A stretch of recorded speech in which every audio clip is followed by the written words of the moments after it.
Practical activity करते हैं जिसके अंदर हम देखते हैं कि फंक्शंस को कैसे लिखा जाता है, जो फंक्शन वैल्यूज को रिटर्न करते हैं, और जब हम उसे कॉल करते हैं उस वक्त हमें किन चीज़ों का ख्याल रखना पड़ता है।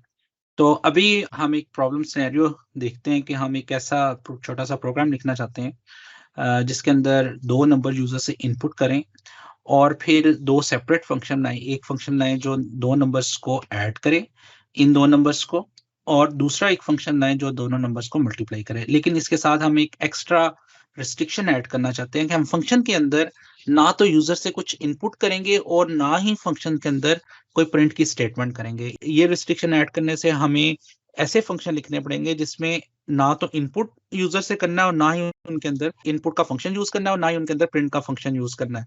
तो इसका ये फायदा होगा कि हम जो भी फंक्शन लिखेंगे उसको हम कोई इनपुट हमें पास करनी पड़ेगी, आर्गुमेंट उसे देना पड़ेगा, क्योंकि उसके अंदर हम इनपुट का फंक्शन यूज नहीं कर सकते, और वहां से उस फंक्शन को रिटर्न करेंगे और जो कॉल करेगा वो उसको प्रिंट करेगा। तो आइए इस प्रॉब्लम को रिजॉल्व करते हैं। हम दो फंक्शन ऐड करते हैं, बट रिमेंबर कि हमने उन दोनों फंक्शन में ना तो इनपुट यूज करना है ना ही हमने प्रिंट की स्टेटमेंट यूज करनी है विद इन दी फंक्शन। इसी कोड को माई फंक्शंस को मैं खत्म कर लेता हूँ। मैं सबसे पहले दोनों फंक्शन बना लेते हैं। ये फंक्शन ऐड का नाम रख लेते हैं, इसको हम दो पैरामीटर पास करेंगे, यानी कि ये दो आर्ग्यूमेंट लेगा। इसका एक का नाम रखते हैं फर्स्ट और एक का नाम रख लेते हैं सेकंड, और इन दोनों को जो आर्गुमेंट मिलेंगे ये क्या करेगा, उन दोनों को सम करेगा, फर्स्ट प्लस सेकंड, और उसके बाद ये रिटर्न कर देगा सम वाले वेरिएबल को।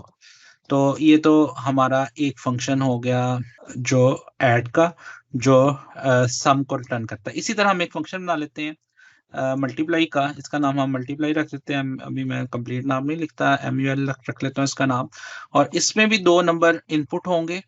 इसको हम कहते हैं ये आर्ग्यूमेंट है, फंक्शंस के जो आर्ग्यूमेंट है, जब फंक्शन कॉल किया जाएगा जो भी कॉल करेगा ये उसको ये आर्ग्यूमेंट पास करेगा। ये यहाँ पे हम एक प्रोडक्ट का वेरिएबल डिक्लेयर कर लेते हैं। इस केस में फंक्शन ये दोनों नंबर्स को मल्टीप्लाई करेगा और उसके बाद इसका जो मल्टीप्लाई का रिजल्ट आएगा वो वापस रिटर्न कर देगा जो कॉलर है। अच्छा, ये दोनों फंक्शन बना लिए। अगर मैं अभी अपने इस प्रोग्राम को एग्जीक्यूट करता हूँ टर्मिनल में, हम इसे एग्जीक्यूट करते हैं और इस फोल्डर में आ जाते हैं, cd:// टीचिंग पाइथन, और इधर हम इसको फाइल को एग्जीक्यूट करते हैं। तो आप देखें हमें स्क्रीन के ऊपर कुछ भी नजर नहीं आ रहा, यानी कि एग्जीक्यूट हुई। ये इस वजह से क्योंकि अगर हमने फंक्शन को कॉल नहीं किया तो फंक्शन वो एग्जीक्यूट नहीं होते हैं। अच्छा, अब हम चाहते हैं कि यूजर से पूछें जब प्रोग्राम चले और प्रोग्राम हमसे पूछे कि दो, एक पहला नंबर एंटर करो फिर दूसरा एंटर करो, फिर हम कहें इसका सम ये और कहें उसका प्रोडक्ट ये है, क्योंकि हम इस तरह आउटपुट चाहते हैं। तो अब ये इनपुट और आउटपुट हम फंक्शन के अंदर नहीं लेंगे, हम ये इनपुट आउटपुट फंक्शन के बाहर लेंगे। अब ये वाला जो कोड है ये मल्टीप्लाई फंक्शन का पार्ट है, ये वाला जो कोड है वो ऐड फंक्शन का पार्ट है, ये वाला जो कोड है ये किसी भी फंक्शन का पार्ट नहीं है। जो हम यहाँ से स्टार्ट करेंगे विद टैब जीरो इंडेंटेशन से हम जो कोड लिखेंगे वो किसी भी फंक्शन का पार्ट नहीं होगा। तो यहाँ पे हम लिखते हैं सबसे पहले इनपुट एंटर फर्स्ट नंबर।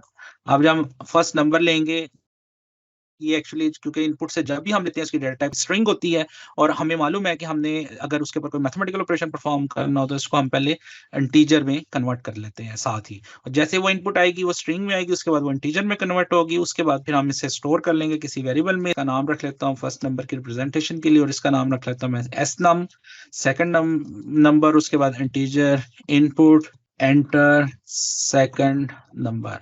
अब जब यूजर दोनों नंबर हमारे पास आ जाएंगे, अब हम चाहते हैं कि पहले को ऐड कर लें, फिर उसके बाद सम इज जो भी रिजल्ट आए उसको शो कर दें।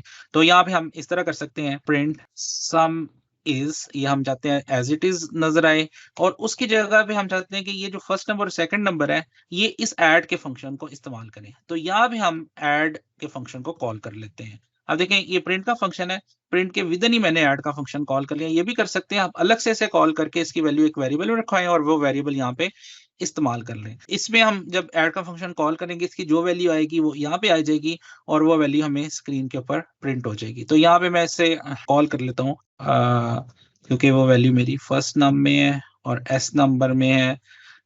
जो यूजर ने पहली वैल्यू एंटर की थी वो एफ नंबर में, जो दूसरी वैल्यू एंटर करेगा वो एस नंबर में, और ये मैं यहाँ पे इन पैरामीटर्स में पास कर देता हूँ as a argument.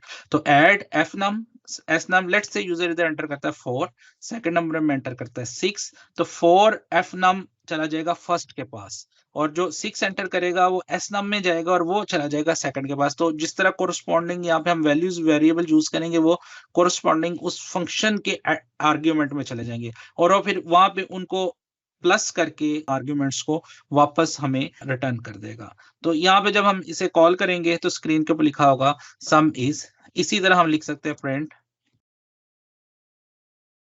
Product is, और यहाँ पे हम प्रोडक्ट का फंक्शन कॉल कर लेते हैं,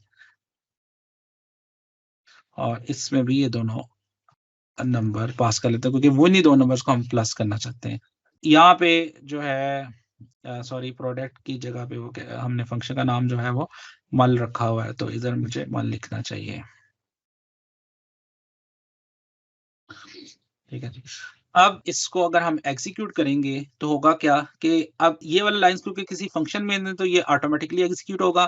सबसे पहले वो हमसे पूछेगा एंटर फर्स्ट नंबर, हम फर्स्ट नंबर एंटर करेंगे, फिर सेकंड नंबर एंटर करेंगे, फिर उसके बाद वो सम इज लिखा हुआ आएगा, वो इस फंक्शन को कॉल करेगा, इसका जो रिजल्ट आएगा वो भी प्रिंट हो जाएगा, फिर वो इस फंक्शन को कॉल करेगा, इसका जो रिजल्ट आएगा वो भी प्रिंट हो जाएगा, और उसके साथ प्रोडक्ट इज लिखा हुआ आएगा। तो ये बिहेवियर देखते हैं क्या ऐसे ही चल रहा है जिस तरह हम समझने की कोशिश कर रहे हैं। तो मैं अगेन देखें, ये गलती बहुत ज्यादा होती है हमसे कि अभी फाइल सेव नहीं है, तो मैंने इसको कंपाइल किया तो मुझे कोई आउटपुट नजर नहीं आई। मैं इसको कंट्रोल एस करके फाइल को सेव करता हूँ और मैं इसको दोबारा से एग्जीक्यूट करता हूँ इस कोड को। अच्छा जी, अब वो मुझसे पूछा फर्स्ट नंबर, मैं इधर लेट से 4 एंटर कर देता हूँ, मेरे से पूछा सेकंड नंबर, मैं 2 एंटर कर देता हूँ, मुझे वो बता रहा है। इस तरह हम फंक्शंस वो वाले फंक्शन कर सकते हैं जिनको हम कोई आर्ग्यूमेंट पास करते हैं और वो उसके बदले हमें कुछ रिटर्न करते हैं। जब वो रिटर्न किसे करते हैं, जो इसे कॉल करता है। अब जो यहाँ से इसने कॉल किया और इसको ये यहाँ पे वैल्यू रिटर्न आ गई। तो इस तरह हम फंक्शंस यूजुअली लिखते हैं जो इनपुट भी लेते हैं, यानी इनपुट लेते हैं इन टर्म्स ऑफ आर्ग्यूमेंट और आउटपुट देते हैं इन टर्म्स ऑफ रिटर्न। तो आई होप कि कॉन्सेप्ट क्लियर होगा। इसके बाद आपकी कुछ एग्जांपल्स हैं, कुछ प्रॉब्लम्स हैं, वो आप करने की कोशिश करें, और फिर नेक्स्ट अपकमिंग लेक्चर्स में ये कॉन्सेप्ट मजीद आपका क्लियर होगा।